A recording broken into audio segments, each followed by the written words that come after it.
The ultra-socialist mayor of New York City thought he could tax the rich and the rich would just sit there and take it. Yes, please, sir, may I have another. He was wrong. Dead wrong. Because in the span of just 2 weeks, the most powerful financial players in the world, they didn't write angry letters. They didn't hold press conferences. They didn't threaten. They didn't complain. They just simply left. They gave Mamdani the middle finger and they said, adios. Make sure to stick with me to the very end of this video because we're going to see how a 60-second tax day stunt on a Manhattan sidewalk backfired spectacularly on America's socialist mayor and how that backfire is about to get a whole lot worse.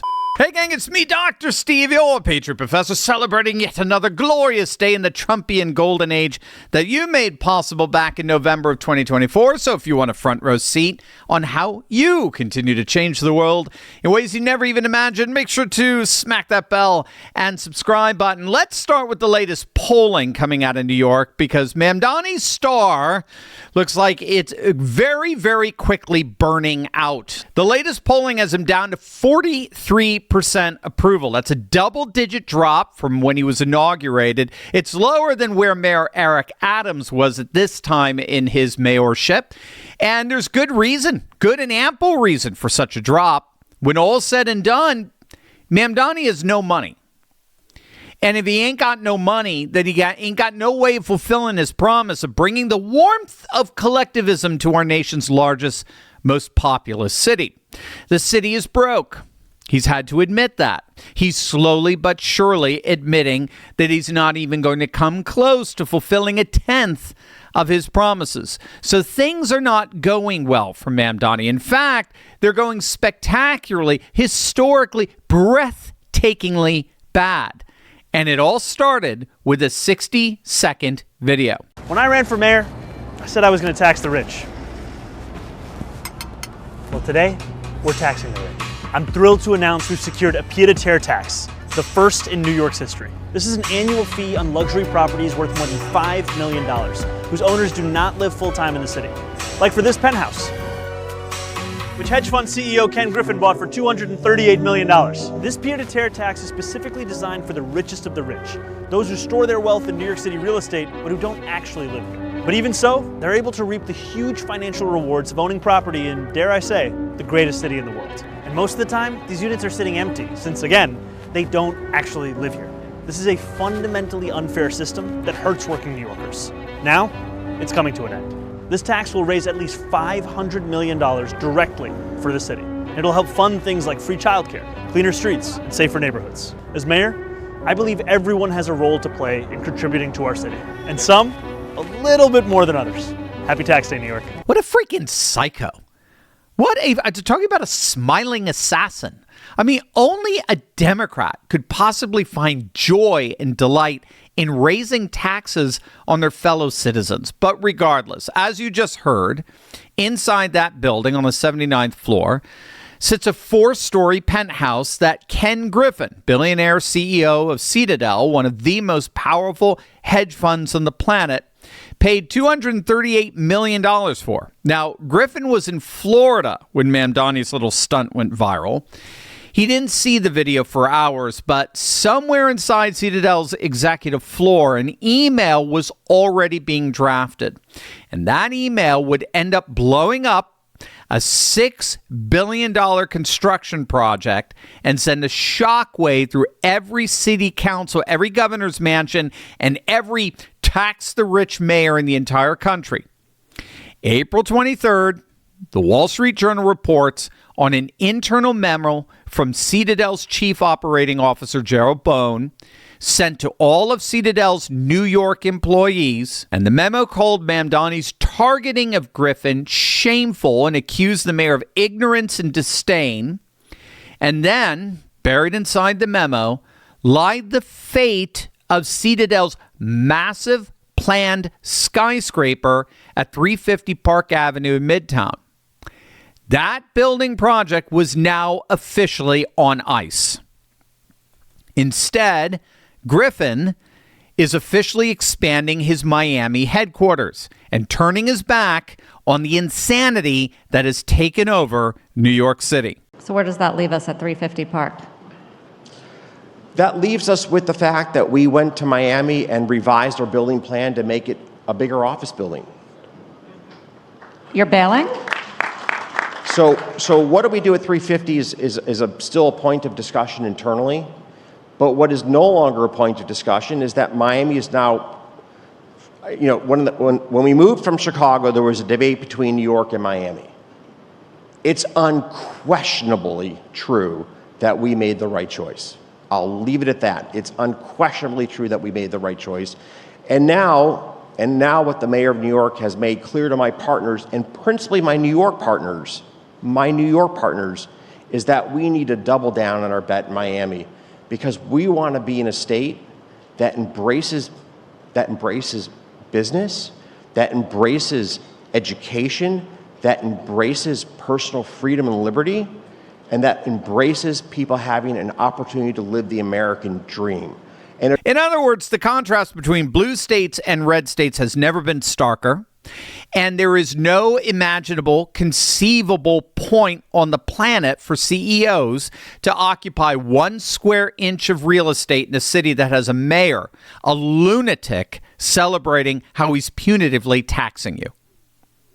And the Citadel isn't alone, not even close. Remember, this is the same week that Jamie Dimon, the CEO of the largest bank in the United States, JP Morgan Chase, published his annual shareholder letter and admitted something stunning. He wrote that JP Morgan has shrunk its New York headcount from 30,000 employees a decade ago to now just 24,000 today. And meanwhile, its Texas headcount has gone from 26,000 to 32,000. That's a 6,000 job swap from New York to Texas. Exact, documented, and disclosed. Red states are winning, and blue states are inevitably declining and collapsing. And Dimon didn't mince words as to why. He said it bluntly. The financial capital of the United States is not entitled to stay the financial capital of the United States. Cities, like individuals, companies, and countries, need to compete. And right now, all signs point to a rising red state pro-business economy that's leaving blue states, including New York City, in the dust. And keep in mind, that wasn't a political speech from Dimon. It was a shareholder letter. It deals with raw, objective reality. And that raw, objective reality is that businesses are literally fleeing New York City under this idiotically ideological regime. So you need to get this. The CEO of the biggest bank in America is telling its investors not only that there's a massive business migration out of Manhattan, but that the migration will likely continue. It's just getting started. You ain't seen nothing yet. Wait until you see this. But first, I need you all to go right now to turleytalkscrypto.com. That's turleytalkscrypto.com. I want to tell you about something that I think is incredibly important, especially given everything we're watching happen in this economy right now. You know what I talk about every single day, right? The system that was supposed to protect everyday Americans is showing its cracks. Your groceries cost more. Your 401k is bouncing around. I mean, I've been asking myself harder questions about my own financial future, and I think you should be too. Here's what the globalist financial establishment does not want you to understand. You don't have to keep your entire retirement in their system. That's why I want to tell you about Block Trust IRA and why I think it matters right now more than ever. Block Trust IRA lets you add Bitcoin and crypto to a tax-advantaged retirement account, the same IRA structure you already rely on. And look, you don't need to understand crypto. That's the entire point. Think of it like having a professional portfolio manager handling the strategy for you. Unlike Wall Street, Block Trust IRA only profits when you profit, period. Your assets are held in institutional cold storage, insured, protected. It's yours. This is financial sovereignty, gang. And given everything happening in the economy right now, there is no better time to start asking harder questions about your retirement. Right now, when you open up your account at turleytalkscrypto.com, you can receive up to $2,500 in bonus crypto to get started. turleytalkscrypto.com. If you've been watching this channel, you already know the world is changing. This is where you start changing with it. Click on that link below right now. She's right. 1.6% of the wealthiest people in this city pay nearly half of the taxes. If those folks leave, to Anna's point, you're going to have a financial crisis, the magnitude of which Mamdani does not understand. You think about everyday things that people utilize, public transit, safety, education, all of the taxes that go to provide for all of those things for poor people in this city. What in the hell are they going to do if 44% of those dollars all of a sudden disappear overnight?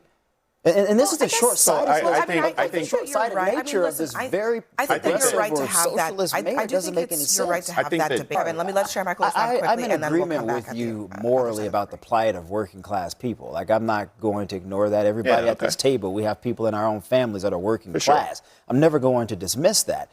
But the short-sighted nature of the mayor to go after what I would argue success, because at some point, maybe you go after the top 1%, and when you tax the hell out of them, then you go after the group that's beneath the top 1%. And at some point, everybody at this damn table will be next because of our income levels. So what message does that signal to younger people, to hardworking people in New York City, across the country? Should they not attempt to be successful? Should they not attempt to earn a significant amount of money? We're gonna take a quick break, and we're going to come back on the other side. And Kevin, you'll have your... Sorry, Abby, all your condescending smugness can't cover this one up. Singleton nailed it there. I mean, this is both a psychology issue and a math issue, and the two are intertwined. They're reciprocal. They go together. Less than 1% of New York City's tax filers pay roughly 37% of the city's entire income tax revenue. Let that hit you. Less than 1% are funding more than a third of the ledger. That's not a tax base. That's a margin call waiting to happen. And Mamdani inherited a $5.4 billion budget gap that sources at the city council say is already close to $6 billion. And the Citizens Budget Commission projects it will hit $10 billion within 2 years. His brand new tax that he was so giddy about in that video admittedly generated only $500 million. That's it. That's nothing. That's a drop in the bucket of New York City's financial woe. It's 9% of the current budget deficit. 9%. Meanwhile, Ken Griffin's firm alone paid $2.3 billion in city and state taxes. That's one tax filer. One filer out of that less than 1% is covering nearly 6 times the equivalent of Mamdani's entire trophy tax. And that's before you even count his $350 million in charitable giving to New York institutions. This is who Mamdani is playing chicken with here. And the kicker here is that it's not just Miami eating New York's lunch. It's Texas. It's Florida's. It's Tennessee. It's Florida as a whole. Wells Fargo moved its wealth and investment management division to West Palm Beach. It's opened a major campus in Dallas, Apollo Global Management, with nearly $1 trillion in assets. It's eyeing Texas or South Florida for its second headquarters. J.P. Morgan now employs more people in Texas than in New York. The largest bank in the United States has made Texas its operational center while leaving its symbolic headquarters on Park Avenue as essentially a very expensive flag planted on a company that has already moved 1,700 miles southwest. And here's the number that should have been in every single headline.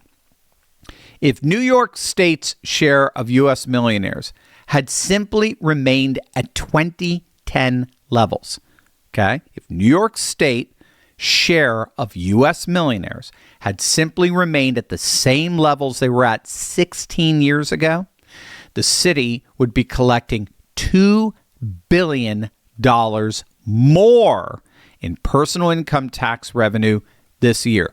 $2 billion. But they're not, because all those millionaires are gone. Not because of Republicans, not because of Trump, but because of exactly this kind of tax and target style of governing that this socialist nut revels in. But eventually, as his polls are already showing, Mamdani is going to have to give an account to New Yorkers for how many of his multi-billion-dollar promises he kept, when the billions that would pay for them have already left the city. In the end, this is what happens when you run a city as a class warfare exercise instead of an actual government. You scare off the golden geese, you drive out the 6,000 employee job swaps, you torch the $6 billion towers before the demolition crews ever show up, and then you stand on a sidewalk with a camera crew pointing at empty penthouses of people who already left. The market has spoken, gang. The ledger has been repriced, and Mamdani is only just now figuring out that the people he's been targeting didn't just vote with their feet, they voted with their buildings.